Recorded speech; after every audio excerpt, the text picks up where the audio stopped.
2 weeks ago, my fiancée Melody sent me a message that shattered the life we had built together.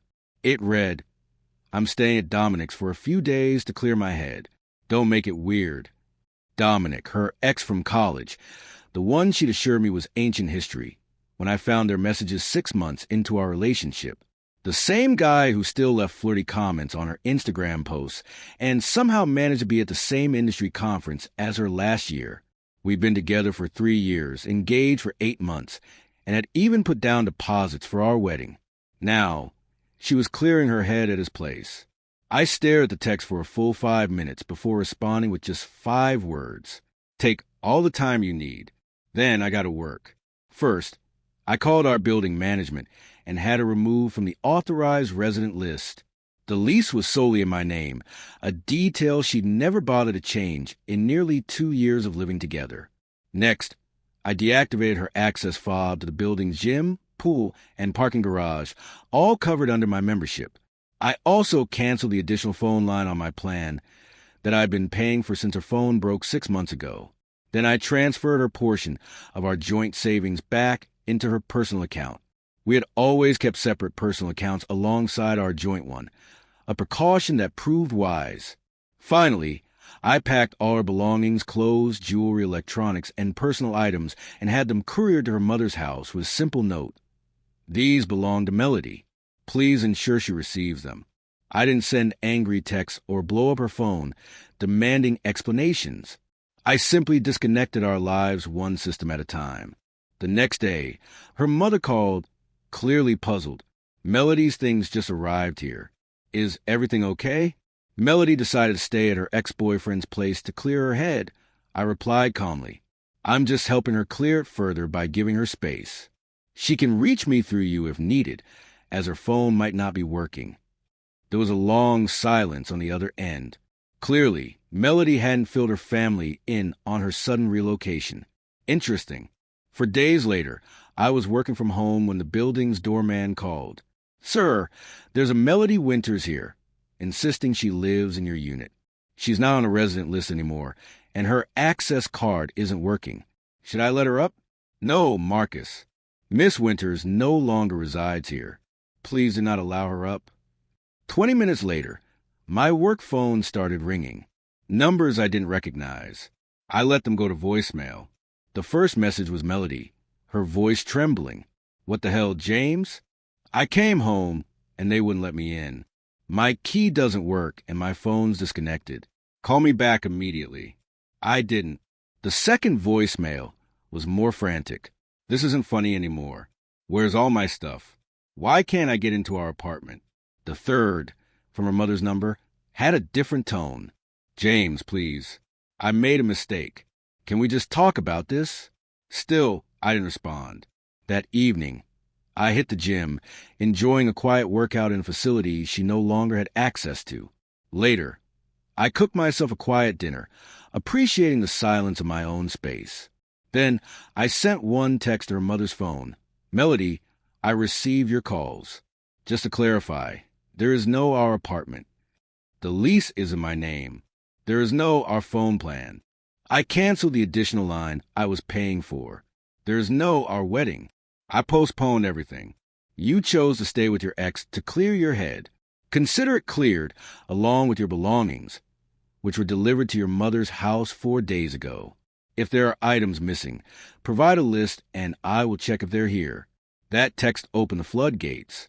Calls from her friends, her sister, and eventually her father, a man I respected. He sounded tired. "James, can I come by tomorrow to talk? Just me?" I agreed, but not at my apartment. We met at a nearby coffee shop. He looked at me with a mix of confusion and resignation. "Melody claims you overreacted." He began. "She says she just needed space to think about the wedding. Dominic is just a friend." I nodded, then set my phone on the table. I usually don't record conversations, but I started keeping receipts when things fell off. I played an audio clip from 3 weeks earlier. Melody on a call she thought I couldn't hear. "I don't know, Dom. Yes, we're still engaged." "No, I haven't told him yet. It's complicated. I need more time. The wedding's already paid for. I'll figure out." Her father's face crumpled. He rubbed his eyes, his voice thick. Her mother, and I raised her better than this. I believe that too, I said. We sat in silence for a moment. Finally, he asked, "What happens now?" "Nothing," I replied. "It's over." The relationship ended the moment she chose to stay with her ex. Everything else is just paperwork. It's been 10 days since that meeting. In that time, Melody's narrative has shifted several times. First, she just needed space and I overreacted. Then, she was confused about the wedding. Dominic was just a friend offering perspective. Next, I was controlling and suspicious, pushing her to reconnect with an old friend. Now, the current version is that she made a single mistake, and I am punishing her disproportionately. But not once has she acknowledged a phone conversation, when she left with an overnight bag for her ex's place, and didn't contact me once during those 4 days. I chose to believe her message at face value. She only reached out after realizing she was locked out. Then, as if fate had a sense of irony, I received a message from Dominic's girlfriend on Instagram. Turns out, he had told her he was merely supporting a friend through pre-wedding jitters. She found messages on his phone that suggested his support went far beyond friendly. Now, she too has moved out, finding herself locked out of a life built on shaky promises. 2 women, both assuming they had secure places in relationships, now left with the stark reality of their unspoken agreements. I've blocked Melody on everything except email, which I filtered to a separate folder I check once a week. Her belongings remain at her mother's house. As for the wedding, most of the deposits are refundable, and I plan to return her share once everything is settled. Cold, maybe, but there's a colder truth. Texting your fiancé that you're staying at your ex's as casually as if you're announcing a weekend trip. Some people need dramatic confrontations and tearful farewells. I prefer clean exits and clear boundaries. She sent a text. I acted accordingly.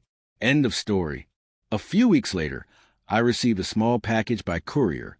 Inside was an engagement ring that once belonged to my grandmother, along with a brief handwritten note from her father. "This should be returned to your family." I appreciated the gesture, a rare moment of clarity in a chaotic situation.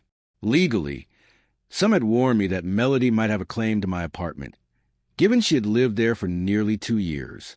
However, without her name on the lease and without any direct rent payments to the landlord, her rights were minimal.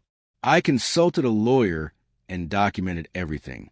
So far, it hasn't become an issue. Some have asked if I secretly recorded our conversations. To clarify, I didn't.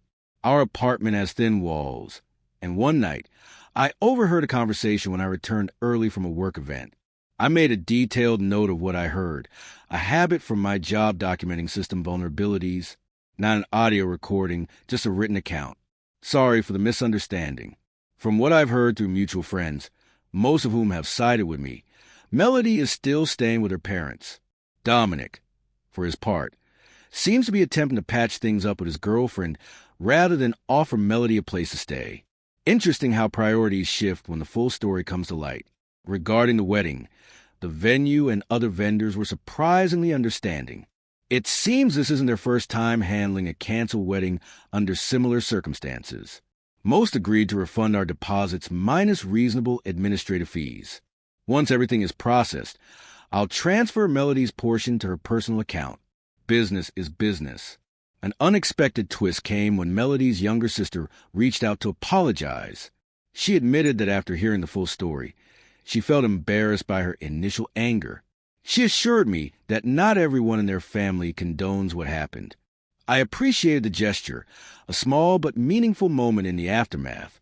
For those wondering, I haven't spoken directly to Melody since this all unfolded. Her weekly emails have shifted from anger to bargaining, from attempt at rationalizing her actions to more reflective, apologetic tones. The latest read, "I never actually did anything with Dominic. I just needed to figure out if what we had was real, or if I still had feelings for him. Even if that's true, which I doubt, it doesn't change the core issue. Who texts their fiancé that they're staying at their ex's place to clear their head? That alone was the deal breaker. Everything after was just me executing the necessary steps to reset my life after a critical relationship failure. I've seen comments calling me cold, robotic, or heartless. I don't see it that way. When someone shows you who they truly are, believe them. Melody revealed herself in that text, and I simply processed the data accordingly. This wasn't about revenge. It was about clarity. It was about boundaries. It was about refusing to negotiate the bare minimum expectations of honesty and respect in a committed relationship. People talk a lot about forgiveness, about second chances, about grace, and I believe in those things when they're earned, when they're asked for with accountability. But what Melody offered wasn't accountability. It was excuses, distractions, and blame shifting. She wanted the comfort of commitment with the freedom of non-commitment. She wanted safety while playing with fire, assuming she wouldn't get burned. I chose not to wait around and find out if she'd eventually come back or realize what she lost. Because someone who leaves like that, without a real conversation, without a plan, without respect, isn't someone I want a life with. And maybe the most painful part was realizing that the woman I thought I was going to marry never truly existed. She was a version of herself she knew I would love. But when tested, when given a chance to prove her loyalty, she ran to the past instead of standing in the present. So no, this wasn't cold. This was self-preservation. This was me refusing to spend the next 10 years doubting every late night, every business trip, every text she didn't explain. I won't live like that. I don't need drama. I need peace. And I have that now. Not in the form of closure from her, but in the quiet certainty that I did what needed to be done. She sent one message. I read it carefully, and then I responded not just with words, but with action. Sometimes, the most powerful thing you can do isn't yelling or chasing or begging. It's walking away with your dignity intact. And that's exactly what I did.